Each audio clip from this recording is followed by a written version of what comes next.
অবাধ্য হৃদস্পন্দন গল্পের ৪১তম অংশ। লেখিকা সোফিয়া সাফা। নিজ দায়িত্বে পড়ার অনুরোধ রইল। গভীর অন্ধকারের মধ্যে যখন ফুলের জ্ঞান ফিরল, তখন চারপাশ একদম নিস্তব্ধ। জানালার স্থূল পর্দাগুলো ভেদ করে বাইরের এক বিন্দু আলো ভেতরে প্রবেশ করতে পারছে না। ফুলের শরীরটা নিদারুণভাবে আড়ষ্ট হয়ে আছে, বিশেষ করে বাম পাশটা যেন কোনো পাথরের নিচে চাপা পড়ে আছে। মাথাটা এখনো যন্ত্রণায় ছিঁড়ে যাচ্ছে, তবে স্যালাইনের প্রভাবে শরীরের জ্বালা পোড়াটা কিছুটা কমেছে। সে আলগোছে বাম দিক ফেরার চেষ্টা করতেই শক্তপোক্ত কিছুর সাথে ধাক্কা খেল। মুহূর্তের জন্য বুকটা ধক করে উঠল তার।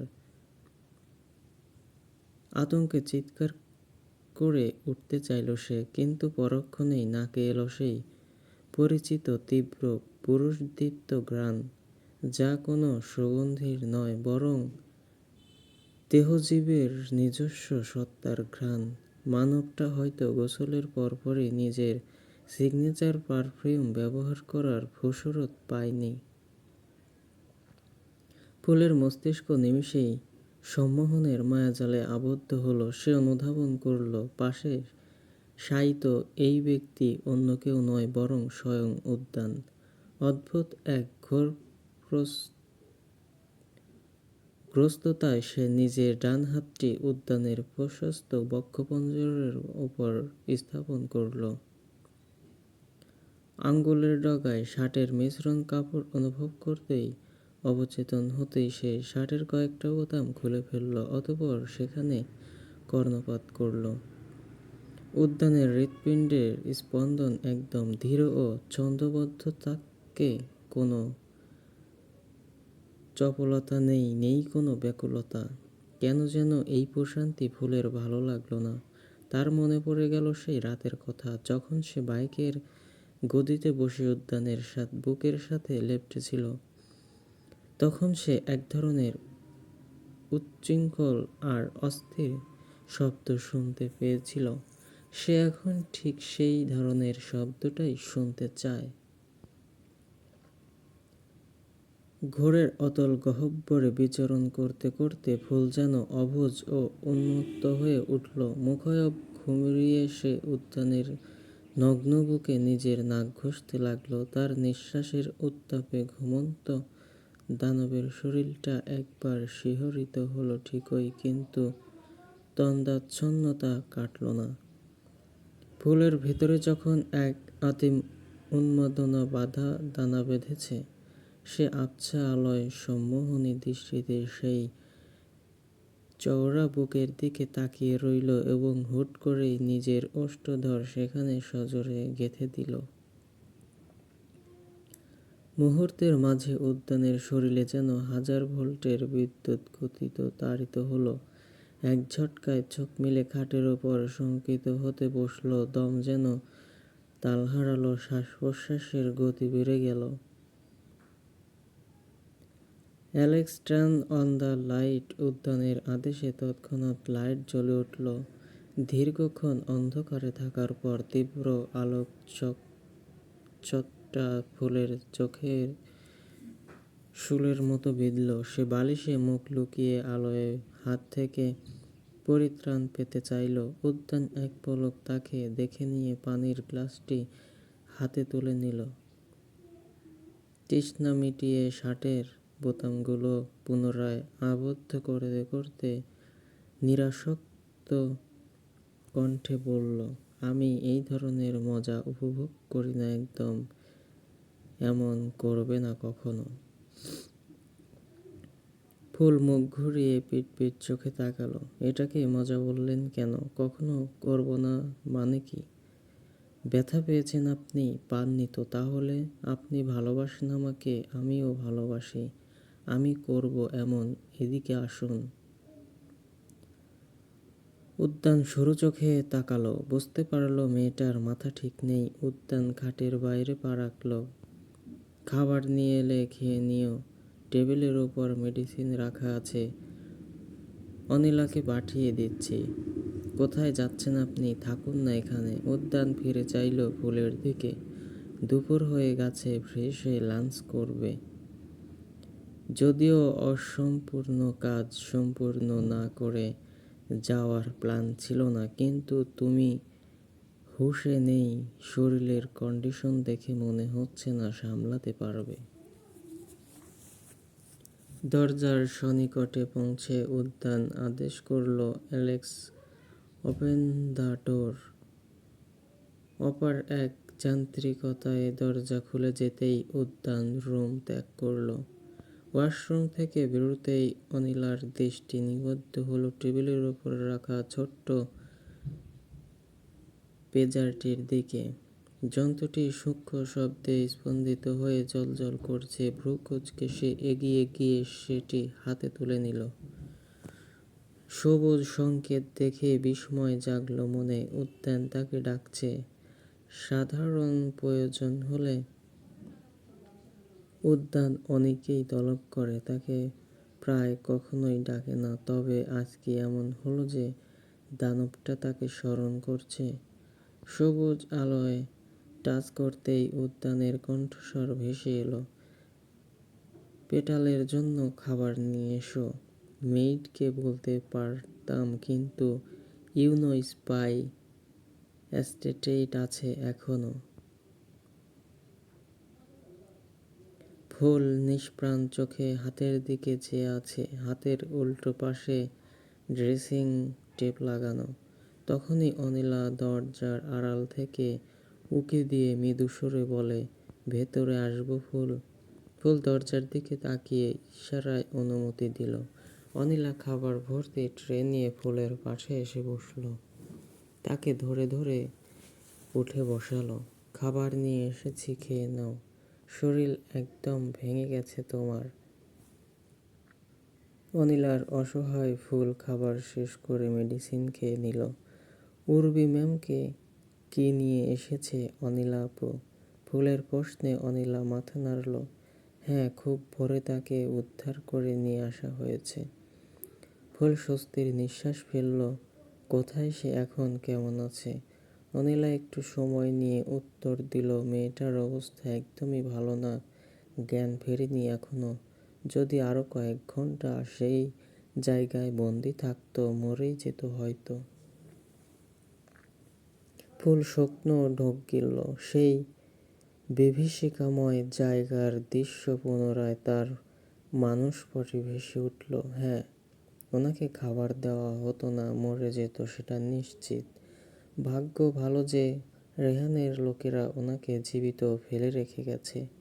অনিলার হঠাৎই অস্থির রাখতে শুরু করলো। সে বিড়বিড় করে বলল, শুধু নিঃশ্বাস চলছে মেয়েটার, এটাকে বেঁচে থাকা বলে না, তার চেয়ে মেরে ফেললেও ভালো হতো। ফুলের শরীর শিউরে উঠল। জিভ দিয়ে ঠোঁট ভিজিয়ে বলল, কি বলতে চাইছো? মেয়েটার ওপর ওরা অমানবিক নির্যাতন চালিয়েছে, রেপ করেছে অগণিতবার। শুধু একজন নয়, একাধিক লোক শতাধিকবার রেপ করেছে। ফুল আঁতকে উঠল, দুহাতে কান চেপে ধরে ভয়ে কুঁকড়ে গেল। না, বলো না এগুলো, ভয় করে আমার। অনিলা কিছু বলতে যাবে, তার আগেই ফুল জড়িয়ে ধরল তাকে। হু হু করে বুক ফাটা আর্তনাদে ফেটে পড়ল। কেন করলো? একটা মেয়ের সাথে কেন করলো এমন? তার কি অপরাধ ছিল? এত বড় একটা ধাক্কা সে কিভাবে কাটিয়ে উঠবে? কি বলে সান্ত্বনা দেব আমরা তাকে? অনিলার নেত্রপল্লব অশ্রুসিক্ত হয়ে উঠল। কান্না সংবরণ করে সে বলল, হ্যাঁ, সেই জন্যই তো বললাম, তার চেয়ে মেরে ফেললেও ভালো হতো বোধ হয়। মেয়েটাকে এত কষ্ট ভোগ করতে হতো না। সে এখন কোথায় আছে? আমাকে নিয়ে চলো, আমি দেখতে চাই তাকে। এই বাড়িতে তার কেউ নেই। এই মুহূর্তে তার পাশে আপনজন থাকা দরকার, নইলে সে ভেঙে পড়বে। তুমি কিভাবে যাবে? হাঁটতে পারবে বলেও তো মনে হচ্ছে না। ফুল মুখ তুলে চোখ মুছে নিল। অনিলার কবজি ধরে গলায় ঠেকিয়ে বলল, আমি পারবো। জ্বর ছেড়ে দিয়েছে দেখো। অনিলা স্নেহ ভরা চোখে তাকালো। জ্বর পুরোপুরি কমেনি ফুল, মাত্রই মেডিসিন খেয়েছো। মেডিসিন কোনো ম্যাজিক নয় যে সঙ্গে সঙ্গে কমে যাবে। আমি অসুস্থ বোধ করছি না, হাঁটতে পারবো। তুমি আমাকে নিয়ে চলো সেখানে। মেয়েটা রিদমের রুমে আছে, তুমি কি যাবে সেখানে? ফুল বিস্মিত চোখে তাকালো। তাকে রিদম স্যারের রুমে কেন রাখা হয়েছে?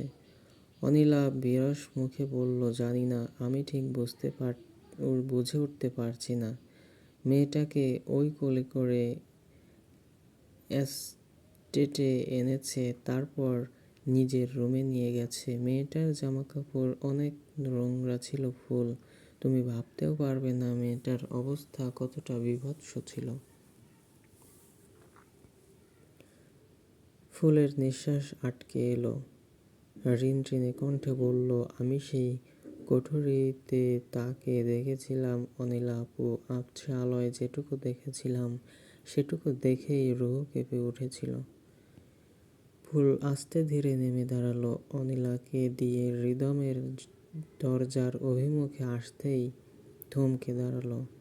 দেখতে পেল রিদম রক্ত চোখে উর্বির দিকে চেয়ে আছে। বিপরীতে উর্বি জানুদয়ের মাঝে মুখ গুজে খাটের এক কোণায় বসে আছে। হাত দুটো দিয়ে নিজেকে এমন করে আঁকড়ে ধরে আছে যেন সবার থেকে নিজেকে আড়াল করতে চাইছে। অনিলার কথা অনুযায়ী উর্বির পরনে নোংরা পোশাক নেই, তার বদলে সফট কাপড়ের লং ফ্রক। হাতাগুলোও লং, হয়তো জামাটা দিয়ে তার শরীরের ক্ষতগুলো সুনিপুণভাবে ঢাকার চেষ্টা করা হয়েছে। ফুল কারো অনুমতির আশায় না থেকে রুমে ঢুকে পড়ল। উর্বির ঠিক সামনে গিয়ে দাঁড়িয়ে অতি সন্তর্পণে তার কাঁধে হাত রাখল, কিন্তু সামান্য স্পর্শেই উর্বি ছিটকে সরে গেল। দুহাতে মুখ ঢেকে প্রলাপ বকতে শুরু করলো সে, কাছে এসো না, ব্যথা হচ্ছে, আমার খুব ব্যথা হচ্ছে। ফুল বিছানায় হাঁটু গেড়ে বসলো। উর্বির হাত ধরে বলল, ম্যাম আমার দিকে তাকান, আমি আপনাকে একটুও ব্যথা দেব না। আপনাকে আমরা উদ্ধার করে নিয়ে এসেছি, কেউ আপনাকে আর আঘাত করতে পারবে না। আমার দিকে চেয়ে দেখুন, আমি ফুল। উর্বি ভীত সন্ত্রস্ত চোখে তাকায়, মাথা তুলে অশ্রুজল নয়নে সে ফুলের দিকে তাকালো। ফুলের ফ্যাকাশে মুখাবয়ব দেখে সে একটু একটু চিনতে পারল। তো তুমি আমাকে বের করে নিয়ে যাবে? ফুল কান্না আটকে কিঞ্চিত হাসার চেষ্টা করল, অভয় দিয়ে বলল, আমরা আপনাকে মুক্ত করে এনেছি ম্যাম। চারপাশে তাকিয়ে দেখুন, সেই নিকষ কালো অন্ধকার এখন আর নেই, এখানে কত আলো। উর্বি সত্যি সত্যি চারিদিকে দৃষ্টি ফেরালো। এক পর্যায়ে তার নজর গিয়ে স্থির হলো রিদমের চোখের উপর। রিদমকে দেখা মাত্রই উর্বির অভিব্যক্তিতে আমূল পরিবর্তন এলো। সে সজোরে চিৎকার করে উঠল, ও ও আমাকে কষ্ট দেবে, ও আমাকে ছাড়বে না, ও একটা পিশাচ, আমাকে খাবার দেয় না, পানি চাইলে মাথায় ঢেলে দেয়, আমাকে প্রস্রাব খেতে বলে, অনেকগুলো মানুষ নিয়ে আসে সাথে, তারা আমাকে অনেক কষ্ট দেয়, খুব ব্যথা দেয়। আমি বারবার বলি আমাকে মেরে ফেলতে, কিন্তু তাও মেরে ফেলে না। আমাকেও বাঁচতে দেবে না, আমার মরতেও দেবে না। বলতে বলতেই উর্বি ত্রাসের বশে ফুলকে জাপটে ধরল। আমাকে নিয়ে যাও এখান থেকে, দোহাই তোমার, আমাকে নিয়ে যাও। ফুল কিছুটা অপ্রস্তুত হয়ে পড়তেও দ্রুত নিজেকে সামলে নিল। উর্বির হাত ধরে বলল, ঠিক আছে, আপনি আমার সাথেই চলুন, এখানে থাকার কোনো প্রয়োজন নেই। ওনারা আপনাকে চেনেও না, উদ্ধার করে এনেছে, এটাই অনেক। উর্বিকে নিয়ে ফুল নেমে দাঁড়ালো। উর্বি তখনও ফুলের বাহু আষ্টেপৃষ্ঠে চেপে ধরে আছে। একে তো ফুলের নিজের শরীর অসুস্থতায় জীর্ণ, তার উপর উর্বির হাতের প্রবল চাপে সে আড়ষ্ট হয়ে পড়েছে। সে বিস্ময়ে ভাবল, এত নির্যাতনের পরেও মেয়েটার শরীরে এত শক্তি অবশিষ্ট আছে কিভাবে। পরক্ষণেই স্মরণে এলো উর্বি একজন পুলিশ কর্মকর্তা, তার দেহে এই কাঠিন্য থাকাটা মোটেও অস্বাভাবিক নয়। প্রস্থানের পূর্বে ফুল হৃদমের দিকে চেয়ে ধীরস্বরে বলল, উর্বি ম্যামকে উদ্ধার করে নিয়ে আসার জন্য আপনাকে ধন্যবাদ হৃদম স্যার। হৃদম কোনো উত্তর দিল না। ফুল কিছুক্ষণ ইতস্তত করে পুনরায় বলল, মাস্টারের সাথে কথা বলে সব ঠিক করে নিয়েন, যদিও আমি জানি না সব দোষ আদতে তারই ছিল, কিন্তু জানেনই তো দানবটা ভীষণ একরোখা, শুধু শুধু রাগ করে থেকে লাভ হবে না। হৃদম তখনও নিশ্চুপ, কিন্তু পাশ থেকে সোহম বলে উঠল, তে বলে দিয়েছে ও যেন তেহুর মুখোমুখি না হয়, এমনিতেও যা মুখে এসেছে তাই বলে দিয়েছে। তার উপর কথার অবাধ্য হলে তো তেহু ওকে মেরে মাটি চাপা দিয়ে দিবে। ফুল কিছুটা শঙ্কিত হলো, তবুও নিজেকে সামলে বলল, উনি রাগের মাথায় বলে দিয়েছেন। আপনি চাইলে আমি আপনার হয়ে ওনার সাথে কথা বলবো। সর্বোপরি উর্বি ম্যামকে বাঁচাতে গিয়ে তো ঝামেলাটা হলো। সোহম মৃদু হেসে বলল, তাহলে তো খুব ভালো হবে, তুমি একটু বুঝিয়ে বলো ওকে। রেহানের অত্যাচার সহ্য করতে করতে হৃদমের মস্তিষ্কের কলকবজা একটু বিগড়ে গেছে আর কি। শেষের কথাটুকু ফিসফাস করে বলল সোহম। ফুল একটা ছোট্ট শ্বাস ফেলে উর্বিকে নিয়ে বেরিয়ে এলো। ফুলের সুইং বেডের উপর ঘুমিয়ে আছে উর্বি। তাকে খাবার আর ওষুধ খাইয়ে ঘুম পাড়িয়েছে ফুল আর অনিলা। উর্বি ঘুমের ঘোরেও ফুলের হাত চেপে ধরে আছে, যেন তাকে ছেড়ে দিলেই সে আবারও সেই অন্ধকার কুঠুরিতে ফিরে যাবে।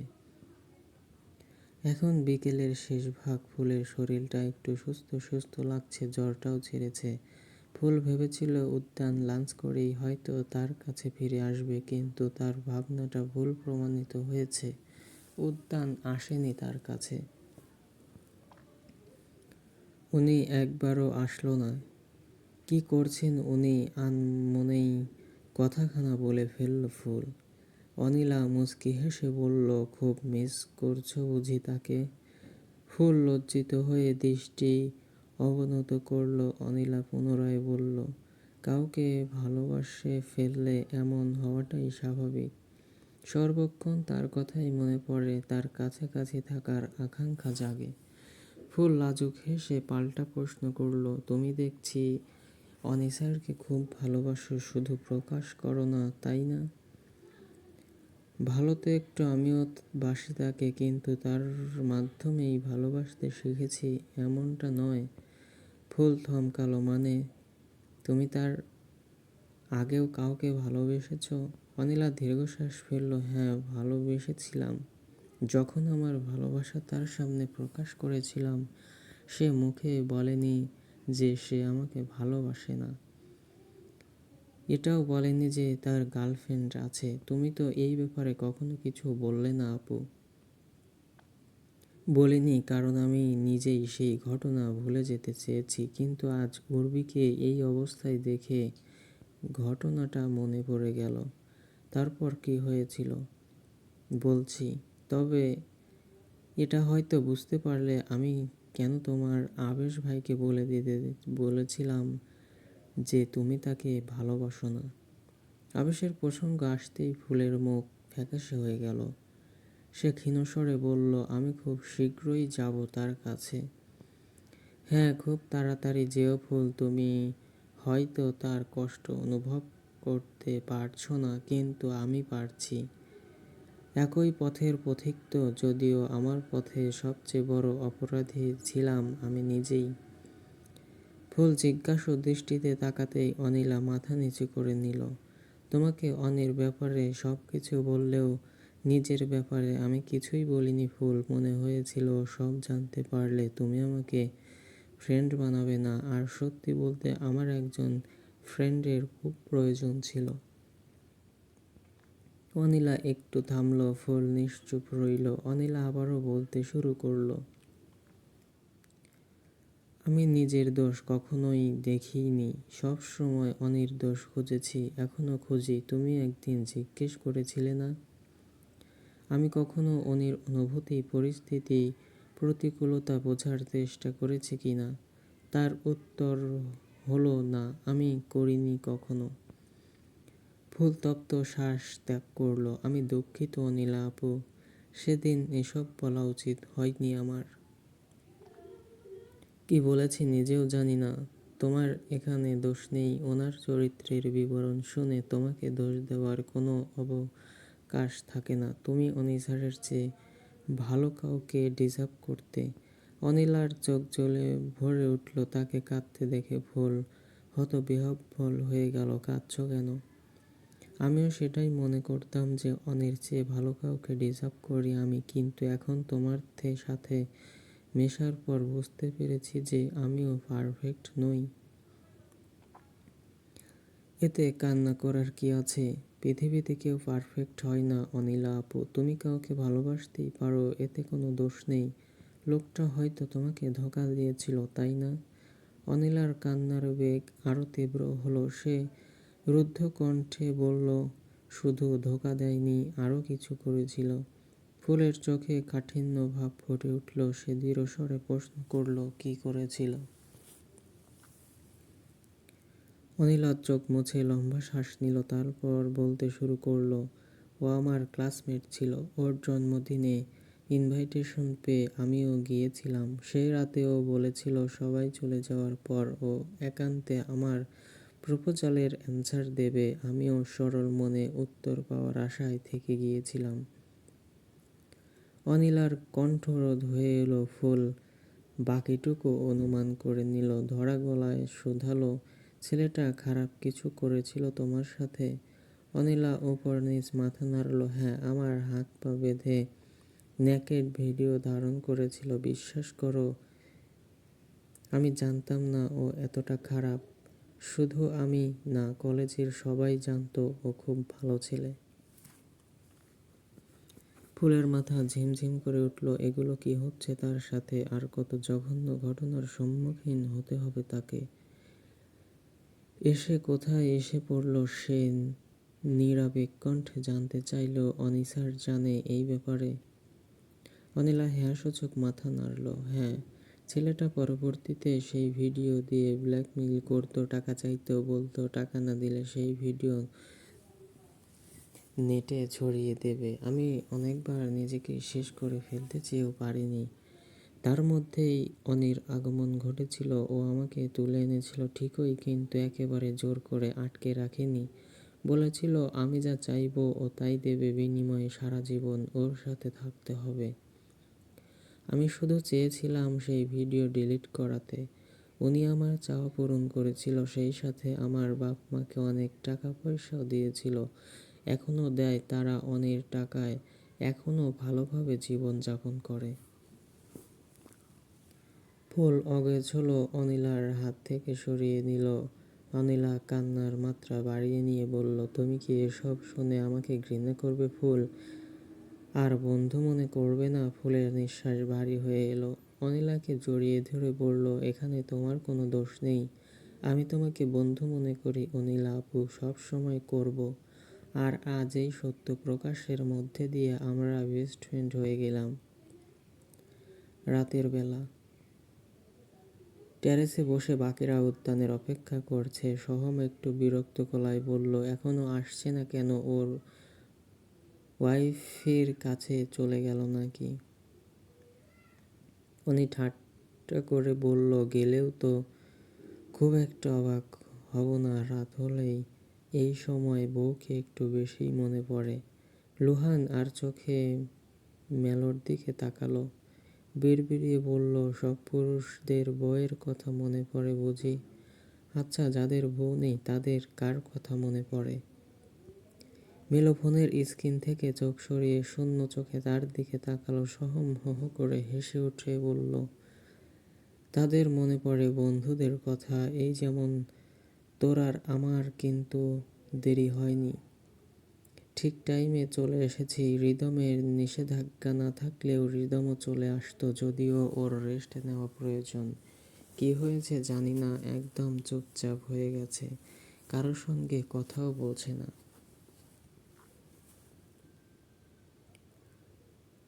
মেলো ফোনটা সরিয়ে রেখে টেবিল থেকে ভ্যাপ তুলে ওষ্ঠা ধরে স্থাপন করলো। লোহানের চাহনি আরো তীক্ষ্ণ হলো।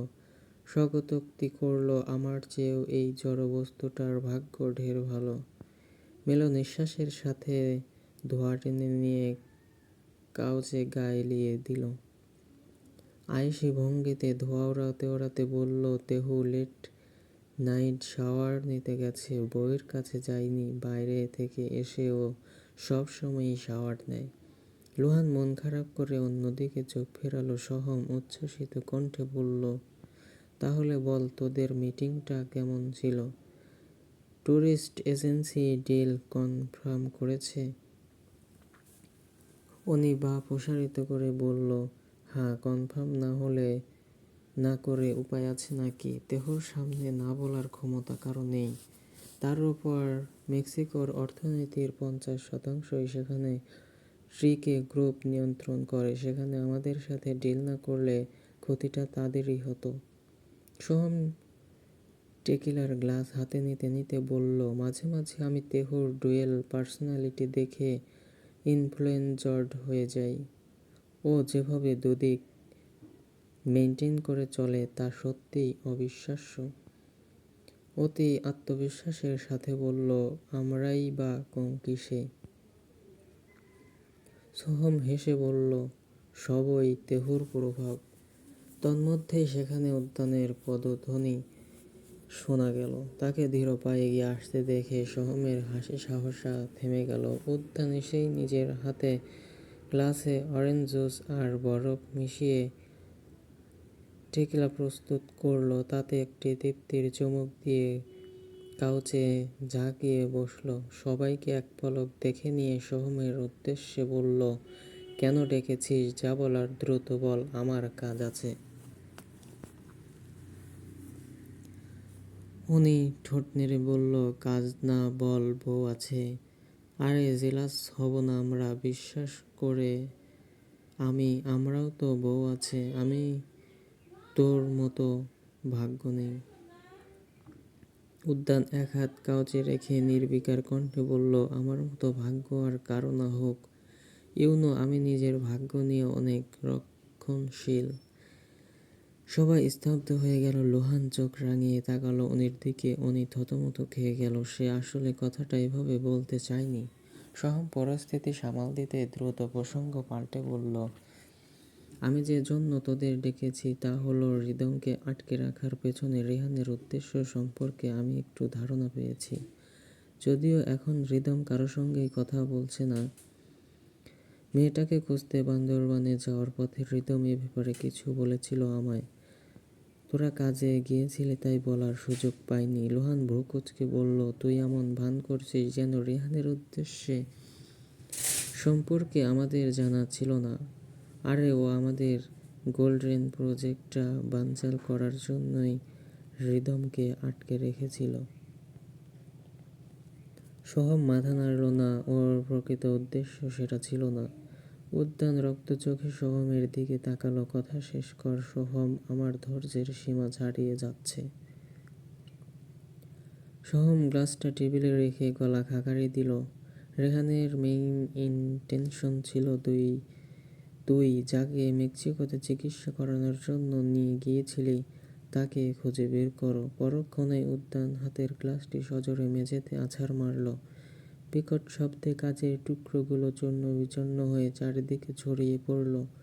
উপস্থিত কারো মধ্যেই কোনো ভাবান্তর হলো না। উদ্যানের এমন বিধ্বংসী আচরণ দেখে অভ্যস্ত তারা। দানবটা যেন ক্রমশই আগের রূপে ফিরে যাচ্ছে। উনি প্রশ্ন করল, তাকে কেন খুঁজছে? সোহম উত্তরে বলল, কেন খুঁজছে সেটা রিদমও জানে না, আমি কিভাবে জানব?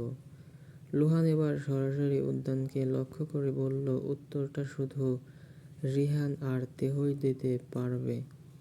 লোকটার সাথে তেহুর সম্পর্ক কি? কেন রিহান সব বাদ দিয়ে তাকে খুঁজছে? লোহান ইনডাইরেক্টলি উদ্যানকে প্রশ্নটা করেছে, কিন্তু উদ্যান সেই প্রশ্নের উত্তর এত বছরে দেয়নি। সেই প্রশ্নের উত্তর আজ আশা করাটাও বৃথা। তারা তো সেই রহস্যময় ব্যক্তির কথা এক প্রকার ভুলেই গিয়েছিল। উদ্যান কোনো এক প্রলয়ঙ্কারী ঘোরের মাঝে বিচরণ করেছিল। সে কারো কোনো কথার তোয়াক্কা না করেই গর্জে উঠল, স্পাইকে সামনে আনার সময় হয়ে গেল। আগে স্পাইয়ের মৃত্যু নিশ্চিত করতে হবে। কথাটা বলেই উদ্যান দ্রুত পায়ে প্রস্থান করতে শুরু করলো। বাকিরা তার এই রূপ দেখে যেন নিঃশ্বাস নিতেও ভুলে গেল। উদ্যানকে শেষবার এতটা উন্মত্ত দেখা গিয়েছিল যখন ফুল পালিয়ে যাওয়ার পর। লোহানের কেন যেন উদ্যানের পদক্ষেপ ঠিক লাগলো না। সেও এক প্রকার দৌড়েই তার পিছু নিল। উদ্যান কোন দিকে ভ্রুক্ষেপ না করে সোজা রুম আর নাদিয়ার কক্ষের সামনে এসে থামল। লোহান থমকে দাঁড়ালো, কপালে বিন্দু বিন্দু ঘাম জমল তার। অস্ফুট স্বরে আওড়ালো, তোর কোথাও ভুল হচ্ছে। ও হতে পারে না, কিছুতেই না, ও হতে পারে না।